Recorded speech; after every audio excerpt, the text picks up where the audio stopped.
हिंदू धर्म में स्त्री को आदरणीय माना जाता है। वेदों और पुराणों में आदि शक्ति को एक नारी का ही रूप माना गया है। मान्यता है कि त्रिदेव यानी ब्रह्मा, विष्णु और महेश भी अपनी शक्तियां इन्हीं देवी से पाते हैं। हिंदू धर्म दर्शन में नारी के अस्तित्व और उसके महत्व को बेहद विस्तार से समझाया गया है। लेकिन वक्त के साथ हिंदू धर्म के पाखंडियों और अल्पज्ञानियों ने नारी के अस्तित्व को नहीं समझा। नारी के महत्व को हिंदू धर्म के प्रमुख तत्वों में शामिल किया गया है। नमस्कार दोस्तों, देसी ज्ञान में आपका स्वागत है। दोस्तों, इस वीडियो को पूरा देखिएगा और लाइक, सब्सक्राइब और शेयर करना मत भूलिएगा। तो आइए शुरू करते हैं। क्या है नारी का महत्व? यत्र नायरस्तु पूज्यन्ते रमन्ते तत्र देवताः, यत्रेतास्तु न पूज्यन्ते सर्वास्त्राफलाः क्रियाः। यानी जहां नारी की पूजा होती है वहां देवताओं का वास होता है, और जहां इनकी पूजा नहीं होती वहां सभी काम निष्फल हो जाते हैं। हिंदू धर्म में कहा गया है कि जहां नारी की पूजा होती है वहां शक्ति का वास होता है। यह संपूर्ण ब्रह्मांड शक्ति के बिना अधूरा है, इसलिए नारी की पूजा होनी ही चाहिए। त्रिदेव यानी ब्रह्मा, विष्णु और शिव भी जब किसी कार्य को सिद्ध नहीं कर पाते तो वह आदि शक्ति का ही ध्यान करते हैं।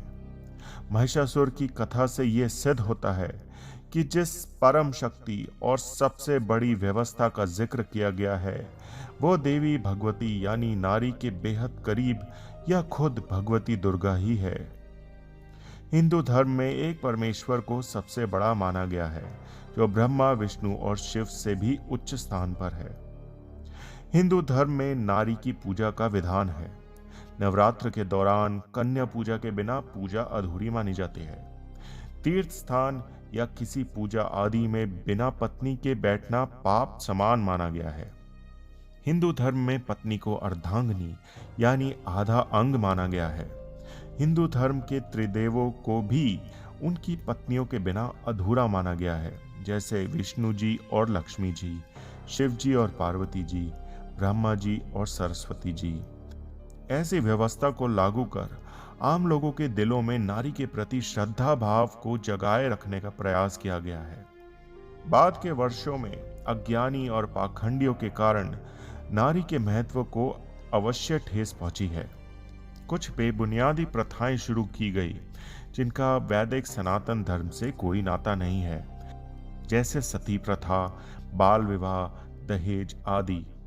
सती होने की कहानी हिंदू धर्म ग्रंथों में कहीं नहीं मिलती। बाल विवाह का भी हिंदू धर्म ग्रंथों में कोई जिक्र नहीं है। हिंदू धर्म ग्रंथों में शिव पार्वती और राम सीता की कथाएं मिलती है जिनमें दहेज का कोई जिक्र ही नहीं है।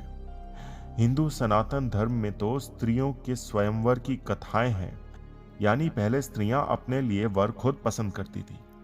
ऐसे में ये कहना गलत नहीं होगा कि हिंदू सनातन धर्म में महिलाओं को सदा आदरणीय माना गया है, लेकिन बाद के वर्षों में पाखंडियों ने स्त्री के महत्व को कमजोर करने में बड़ी भूमिका निभाई है। दोस्तों, कमेंट करके हमें जरूर बताइएगा कि आप क्या सोचते हैं।